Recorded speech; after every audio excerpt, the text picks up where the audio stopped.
Roberto Rivelino não foi apenas um craque. Ele foi uma resposta.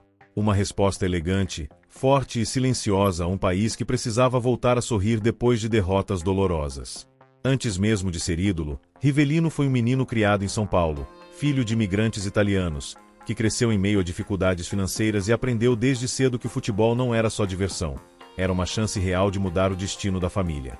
Canhoto por natureza, desenvolveu uma relação quase artística com a bola. Não era o mais rápido, nem o mais franzino, mas tinha algo raro. Pensava o jogo antes dele acontecer. Quando chegou ao Corinthians, ainda jovem, carregava o peso de vestir uma camisa que exige mais do que talento. Exige resistência emocional. Rivelino virou ídolo, mas também virou alvo. Mesmo jogando muito, mesmo sendo decisivo, conviveu com um ambiente pesado, de cobranças constantes e frustrações coletivas. O Corinthians não ganhava títulos, e em clubes como aquele, alguém sempre precisa pagar o preço. Muitas vezes, esse alguém foi ele. Vaias, críticas injustas, questionamentos sobre sua entrega. E aqui vale uma pausa. Quantos jogadores realmente aguentariam seguir em frente, mantendo a elegância, quando o próprio estádio parece virar as costas? Rivelino aguentou. E mais do que isso, evoluiu. Transformou frustração em refinamento técnico. Foi ali que sua marca registrada ganhou o mundo. O drible elástico, a canhota precisa, os chutes de fora da área que pareciam teleguiados.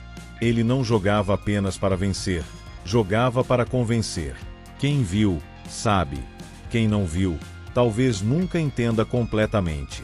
Mas o destino parecia guardar algo maior. Em 1970, no México, Rivelino entrou para a história não como coadjuvante, mas como peça fundamental de uma das maiores seleções de todos os tempos.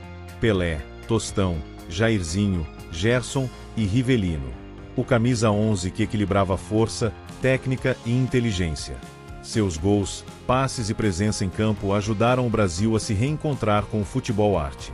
Ali, ele deixou de ser apenas um grande jogador, virou patrimônio emocional de um país inteiro. E se você parar para pensar, quantos jogadores conseguem brilhar em meio a tantos gênios? Pouquíssimos. Rivelino conseguiu. Depois do Mundial, sua carreira ganhou novos capítulos. A saída do Corinthians foi dolorosa, mas necessária. No Fluminense, viveu talvez o período mais leve da carreira em clubes. Jogou solto, venceu, foi amado. No futebol internacional, especialmente no Al Hilal, mostrou que sua classe não tinha fronteiras. Mesmo longe dos grandes centros do futebol europeu, deixou sua marca e ampliou sua importância histórica.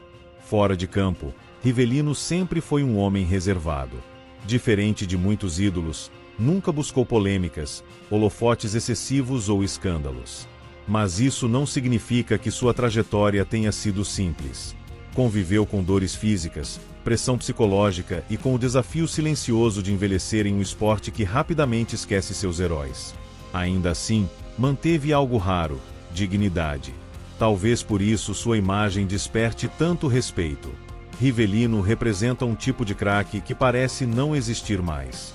Um jogador que encantava sem precisar provocar, que liderava sem gritar, que marcava a época sem precisar se explicar.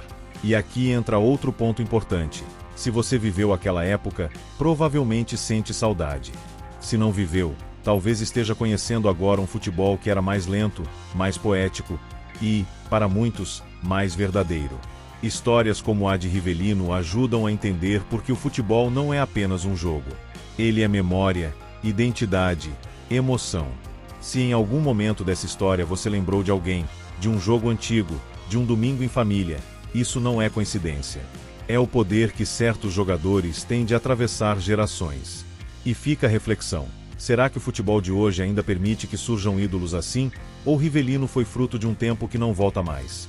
Se essa pergunta ficou na sua cabeça, vale dividir nos comentários. Histórias como essa merecem ser lembradas e compartilhadas.